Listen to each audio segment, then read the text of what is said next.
Hey, welcome back to the channel. Happy New Year's Eve or Happy New Year, Happy 2026, depending when you're watching this.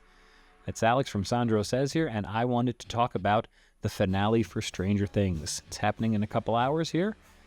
Maybe you've seen it already, maybe you haven't. These are my final predictions and what I hope is going to happen. So first, please leave a like on the video. I'm trying to get to 10 likes on a Stranger Things video. I've come to 9. I really want to get to 10. See if you can help me. All right. First prediction. There is going to be some kind of reveal about Dr. K. I saw a screenshot, and I'm going to throw it up here now, that I don't know if this was doctored or not. I believe it's from an episode. I just can't find it myself at the moment. That when they show Eddie's grave, it shows that his mother's name is Cheryl K. So is it possible that this is Eddie's mom and she's on some kind of revenge mission against the Upside Down? I don't know. Otherwise, she needs some kind of story, because if not, this was all just kind of like her being in it was pretty pointless. You could have just had the military and had a nameless person there. So I do not think 11 is going to end up sacrificing herself. I believe the nod at the end of episode 7, signifying to Callie that she was on board with the idea, basically says that she's not going to go along with the idea. I don't think they would telegraph it like that. I don't think that's the way the show wants to go. They don't want to go with the sacrifice of that character. Maybe there might be a sacrifice, but I don't think from 11. So I personally think if anyone is going to bite it in this episode, I'm going to stick with Jonathan. I think Jonathan Byers has the least ties anymore, especially now that him and Nancy are officially broken up. They gave him that great scene at the end. Maybe they both go, but Jonathan just feels like the most natural choice at the moment. I don't think Steve or Dustin are in danger. So Hopper, maybe second choice. Not that I want that to, come true. I personally think the spider is going to come to life. The spider-like upside-down object that Vecna has in the Abyss, where he's keeping all the kids and where Holly escaped briefly. It really looks like a spider once it's dead, how the legs go up like that.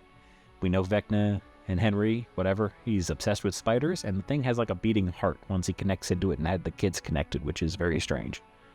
Very strange.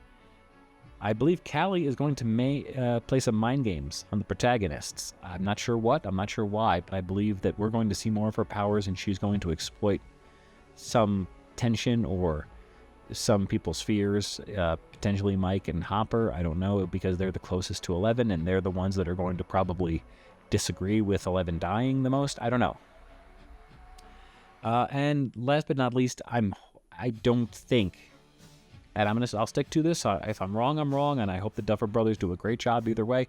I don't think it's going to end up being a D&D game in Mike's head. I don't think that's going to end up being the case. So that's just something I'm throwing out there. I know a lot of people think that it's going to end up being, it was predicted in the first season, everything actually is in Mike's head since the night Will died in episode 1 and blah, blah, blah. I don't think that's the case. Okay, here's my hopes. I hope to see a minor resolution to Dustin's bullies. We spent a lot of time in the first episode on the bullies and Dustin being bullied, and it really didn't have much effect on the season. It didn't really lead to anything. Dustin was late for the first mission, but that didn't lose Hopper. Hopper was screwed anyway because of the Demogorgons. So I don't think it didn't amount to anything in the plot other than Dustin having to wear the makeup for the season. And whatever. It makes him look cool, I guess, like a Rambo character, but it's just something that I hope there's at least a little resolution to. Otherwise, it really seemed like a plot line that went nowhere. And I hope Mr. Wheeler gets a scene just to know he's okay. I'm a Mr. Wheeler stan. I enjoy the man. I think he's awesome. Mrs. Wheeler got multiple scenes now of being a badass. Mr. Wheeler got one of trying to attack a demo with a golf club. Pretty badass. But I just want to know he's alright. So, alright, let me know what you're excited about for the finale or what you liked in it. I will definitely have some videos coming up in the new year, meaning tomorrow, reacting and talking about what happened and what went right, what went wrong. The cast has already come out and said that people are going to be divided about the finale. The fans are not going to love it, apparently, or not all fans are going to like it, something like to that effect, which that's worrisome when the cast is saying that before it even happens, but whatever. All right, so I will see you next time. Have a good one and enjoy the show.